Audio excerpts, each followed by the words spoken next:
아멘. 하나님께서는 계속해서 이스라엘의 우상 숭배한 죄악을 책망하고 계십니다.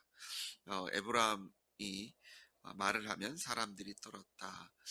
북왕국이 남왕국과 갈라선 이후에 사실 남왕국보다 힘이 세 보이고 또 어떤 군사력이나 이런 여러 부분에서 잘 되었던 그런 때가 있었던 것을 보게 됩니다.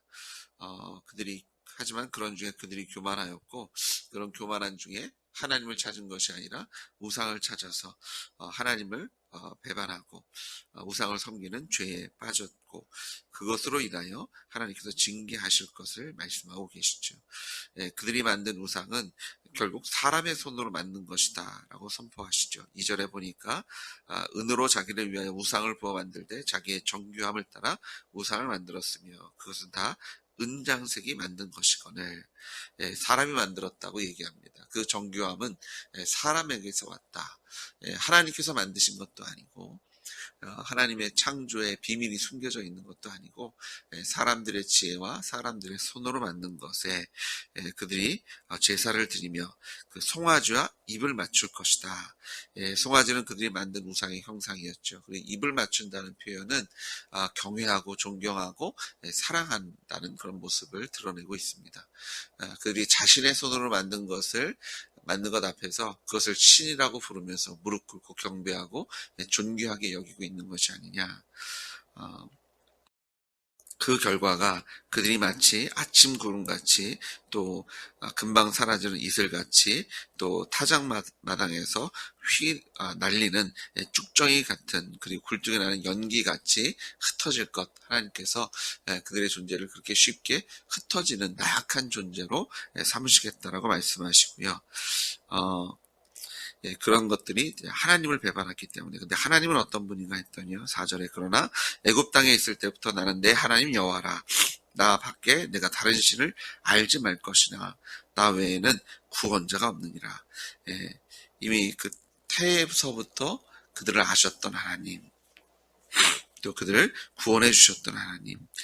사실은 다른 신은 없고요. 하나님만이 계신데 그들이 하나님을 아는 것을 멈춘 것. 여기서 네가 다른 신을 알지 말 것이라. 여기서 안다는 단어가 4절부터 5절, 6절에는 이제 아는 것의 반대 잊었다 이런 단어로 계속 등장하는데, 여기서 등장하는 이 알다는 것은 여러분 우리가 잘 알듯이 그냥 지식적인 알에 대한 얘기가 아니라 인격적인 보다 깊은 관계를 가지고 있는 그런 경험 속에서 또 삶 속에서 함께 시간을 나누면서 삶을 나누면서 가지고 있는 그런 인격적인 끈끈한 관계를 얘기하고 있는 것을 보게 됩니다.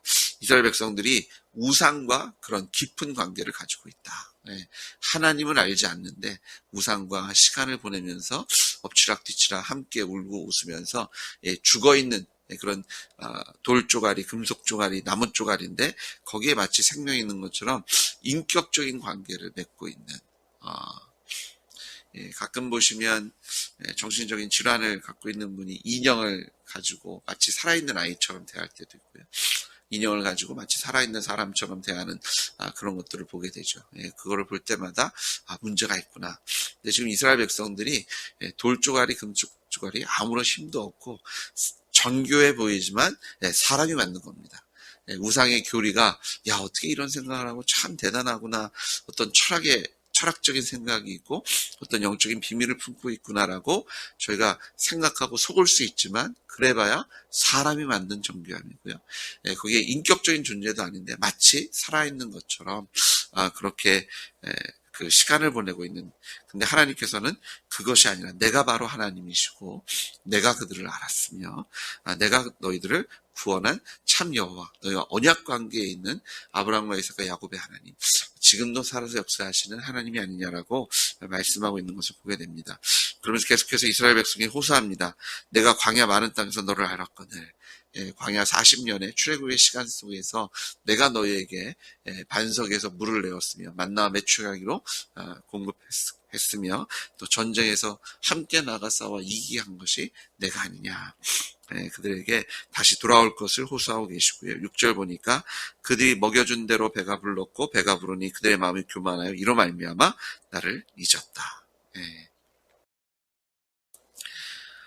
그들이 교만한 가운데 오히려 그들을 도와주고 그들의 힘이 되었던 하나님을 잊어버리고 그들을 대적하고 적대하는 그런 원수와 동맹을 맺고 마치 그들이 자신에게 생명을 줄 것처럼 착각하고 살았던 것을 고발하고 계시죠. 너희가 나를 잊었다. 나와 더 이상 깊은 인격적인 관계를 맺는 것을 좋아하지 않고 내가 말해도 듣지 않고 나에게 찾지 않으니 하나님께서도 듣지 않으시겠다. 이런 것들을 이제 7절부터 표현하시죠. 그러므로 내가 그들에게 사자 같고 길가에 기다리는 표범 같아 하실 것이다. 이제 사자 같다 해서 같다라는 표현이요.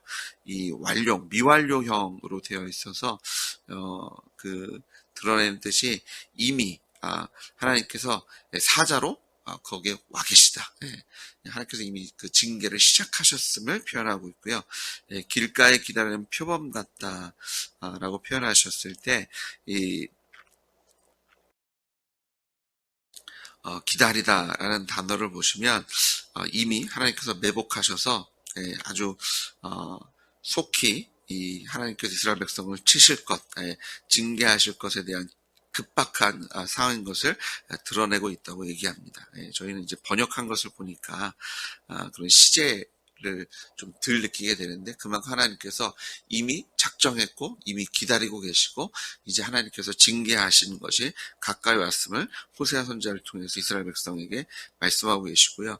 어떤 강도로 얼마나 진노하셨는지 8절에는 새끼 이름 공같이 또 암사자같이 저희가 알듯이 동물들이 아주 긴장하고 날카로워질 때가 새끼를 베고 있을 때죠. 아니면 새끼를 보호해야 될 때. 그런 새끼를 보호하거나 혹은 새끼를 잃은 짐승처럼 너무 화가 나고 정말 그 날이 서 있는 그런 모습으로 하나님께서 그들을 심판하시겠다. 하나님께서 그냥 단순히 징계하시는 척하고 잠깐 어려움이 있다가 사라지는 그 정도가 아니라 하나님께서 얼만큼 진노하셨는지 지금 하나님께서 이스라엘에게 들을 심판하시는 것이 얼마나 그 무서운 건지를 드러내고 계시고요. 그래서 이스라엘이 패망할 것 9절에 내가 패망하였나니 이는 너를 도와주는 나를 대적함이니라. 사실 저희가 판단력을 잃어버리면 유일한 내 편에게도 나를 세웁니다. 그래서 내 편도 원수를 만들고 또 원수는 내 편인 줄 알고 착각하고 지금 이스라엘이 그 함정에 빠져 있고요. 그래서 하나님께서도 계속해서 부르시고 또 그들에게 말씀하시지만 그들이 결코 듣지 않을 때 하나님께서도 그를 징계하는 원수의 자리에 쓰시는 것을 보게 되고요. 사실 하나님께서 원수의 자리에 쓰신 것이 아니라 이스라엘이 하나님의 원수의 자리에 스스로 들어가서 하나님을 대적하게 될 때 하나님께서는 그들을 징계하실 수밖에 없는 것을 우리가 보게 됩니다. 마치 우리가 태양에서 점점 멀어지면 추워지는 것이 당연하잖아요. 하나님께 멀어지면 하나님께서 우리에게 약속하신 그런 긍휼과 사랑과 은혜에서 멀어지니까 우리의 인생은 어두워지고 힘들어지고 저주와 심판을 경험할 수밖에 없는 것이 마땅하고 당연한 것을 우리가 바라보게 됩니다. 10절에 전에 내가 이르기를 내게 왕과 지도자를 주소하였느니라. 그래서 하나님께서 주셨죠. 그런데 지금 너희들이 세운 왕은 어디 있고 지도자들은 어디 있느냐. 너희들이 나를 신뢰하지 못해서 이스라엘 백성이 사사시대에 사무엘에게 왕을 달라고 하실 때 하나님께서 사무엘에게 이렇게 말씀하십니다. 그들이 너를 버린 것이 아니라 누구를 버린 거예요? 나를 버린 것이다. 이스라엘 왕은 하나님이시잖아요. 하나님이 계신데 또 다른 왕을 세워달라고 하는 것은 하나님을 버리고 그들이 이제 자기의 손으로 정교함으로 자신의 지혜로 우상을 만들어냈던 것처럼 자신의 손으로 왕을 만들고 이제 하나님이 아닌 왕을 믿고 의지하며 살겠다라고 얘기하는 건데요. 너희들이 그렇게 갔는데 그럼 너희들이 얘기하는 왕은 어디 있고 너희들이 얘기하는 지도자들은 어디 있냐? 그들이 정말 그렇게 힘이 있더냐? 그들이 너희를 그만큼 사랑하더냐라고 질문하시며 없다고 말씀하시죠. 11절에 내가 분노함으로 내게 왕을 주고 진노함으로 펴였다. 하나님께서 왕을 주실 때 기쁨으로 주신 것이 아니라 분노하셨기 때문에 그래 너희를 한번 그렇게 살아봐라. 그리고 더 진노하셨을 때는 그 세운 왕들도 폐하심으로 이제 목자 없는 양같이 유리하는 이스라엘 백성들의 모습을 그리게 하십니다. 그러면서 하나님께서 이스라엘에 주실 심판을 자세히 보여주고 계시는데요. 하나님께서 이스라엘의 불의나 그런 죄들을 잊지 않으시겠다라고 말씀하십니다. 불의가 봉합되고 죄가 저장되었나니 해산하는 여인의 어려움이 그에게 임하리라. 이스라엘이 겪을 진노가 얼마나 두려운지 그래서 해산하는 여인처럼 그런데 그 아이가 나오지 않는 그래서 정말 힘든 산골을 겪어야 할 것들. 그래서 15절에도 보시면 어떤 결실이 있는 것 같지만 결국 광야에서 하나님께서 부르시는 바람이 불어와서 뜨거운 바람이 불어와서 마르고 샘이 마르고 그들이 쌓아둔 것이 다 흩어지고 약탈된 것들. 거기다 16절에는요. 어린아이는 부서뜨리며 아이벤 여인의 배가 갈라지리라. 저희가 말로 읽어도 글로 읽어도 두려운 그런 하나님의 진노를 설명하십니다. 그래서 하나님의 진노가 결코 가볍지 않고 우리가 하나님은 사랑이신데 설마 이러시겠어라고 저희가 그냥 가볍게 생각할 것이 아니라 하나님 없는 인생이 얼마나 두려운지.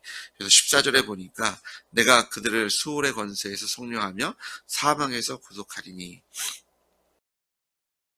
우리를 구원해 줄 수 있는 분은 하나님밖에 없는 것을 여기서 찾을 수 있고요.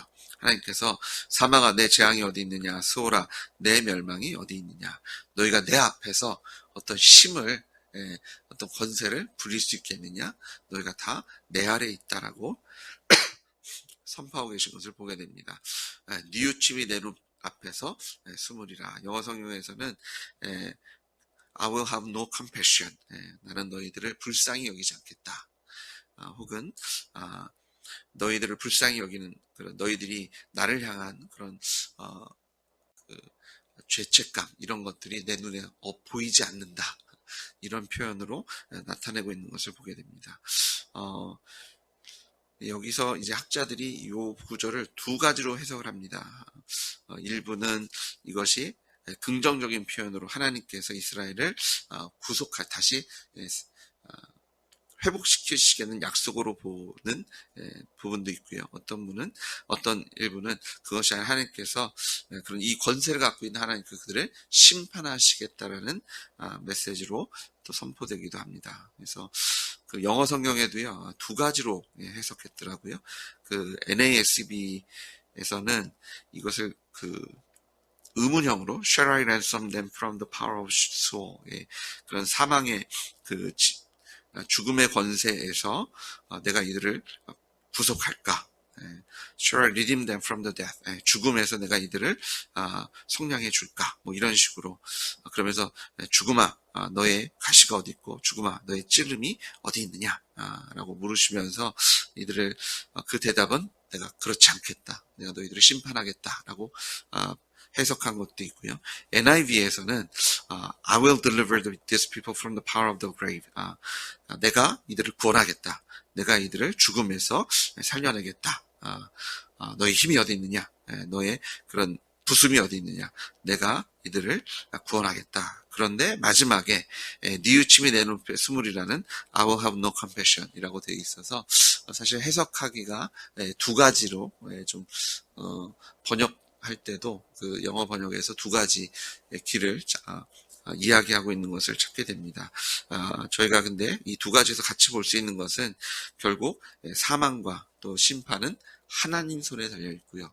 죽음이 그리고 지옥이 아무리 커 보이고 해도 하나님 앞에서는 하나님의 주권과 권세 아래 놓여져 있어서 하나님께서 심판하시는 거고 또 하나님께서 구원하시는 구원자는 하나님이심을 우리에게 선포하고 계신 것을 보게 됩니다. 근데 호세아서 13장 전체의 흐름을 보시면 하나님께서 징계하시겠다라고 선포하고 계십니다. 그러니까 하나님이 우리를 구원하셨고 하나님께서 우리에게 다가오셨고 하나님께서 우리를 만나기 원하셨고 또 우리와 깊은 인격적인 관계를 맺고 싶어 하시는데 하나님을 잊어버리고 하나님을 경험했음에도 잊어버리고 하나님을 대적하고 원수의 자리에 섰을 때 그 죄의 삭시 얼마나 무섭고 두려운지 아이도 죽고요. 그리고 임신한 여인의 배가 갈라지는 저희가 감히 상상할 수 없는 그런 황폐함과 흉악한 그런 죄의 결과들이 두려운 것을 다시 한번 확인하게 됩니다. 오늘 이 아침에 하나님 앞에 쓰실 때 하나님의 은혜의 자리에 쓰시는 여러분 되시기를 축복합니다. 하나님의 징계의 자리가 아니라 하나님의 원수의 자리에 쓰는 것이 아니라 하나님의 자녀의 자리에 쓰시는 더 놀라운 것은요. 하나님께서 예수님을 이 땅에 보내주시고 우리의 죄를 대신 감당케 하심으로 우리를 사망에서 생명으로 원수에서 하나님의 자녀 하나님 나라의 후사의 자리에 세워주신 줄 믿습니다.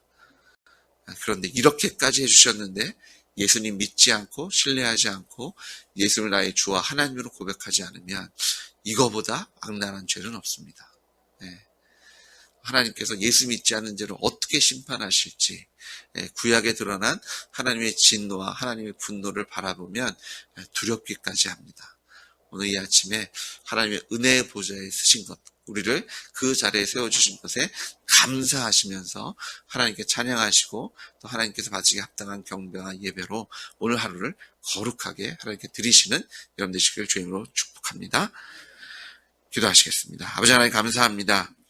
우리를 구원하시고 우리를 속량하시고 우리 하나님의 자녀의 권세를 누리게 하시며 하나님 나라의 후사로 삼아주셨으니 아버지 하나님의 원수의 자리에 서 있던 우리를 건지셔서 하나님 나라의 후사로 삼아주셨으니 이것이 하나님의 은혜이며 우리가 예배하며 또 찬양하고 감사하는 이유임을 다시 한번 고백합니다. 예수님 때문에 감사하게 하시고 예수님 때문에 또한 소망 가운데 오늘도 승리의 자리에 서게 하시니 주님 감사와 찬양과 영광을 드리오니 홀로 영광받아 주시옵소서. 하나님의 원수의 자리에 쓰는 것이 얼마나 무섭고 두려운지를 오늘도 다시 한번 확인하오니 아버지 하나님 우리를 구원해 주신 그 하나님의 은혜에 다시 한번 감사하며 또 오늘 주님과 동행함으로 하나님께 우리에게 허락하신 그 하나님의 권세와 그 축복을 온전히 누리는 우리 될 수 있도록 주님께서 복에 복을 더하시고 은혜에 은혜를 더하여 주실 줄 믿습니다.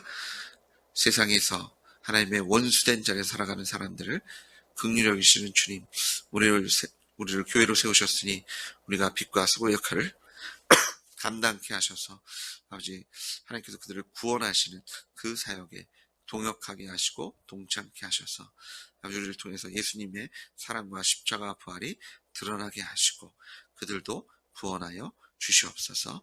예수님의 이름으로 기도드렸습니다. 아멘.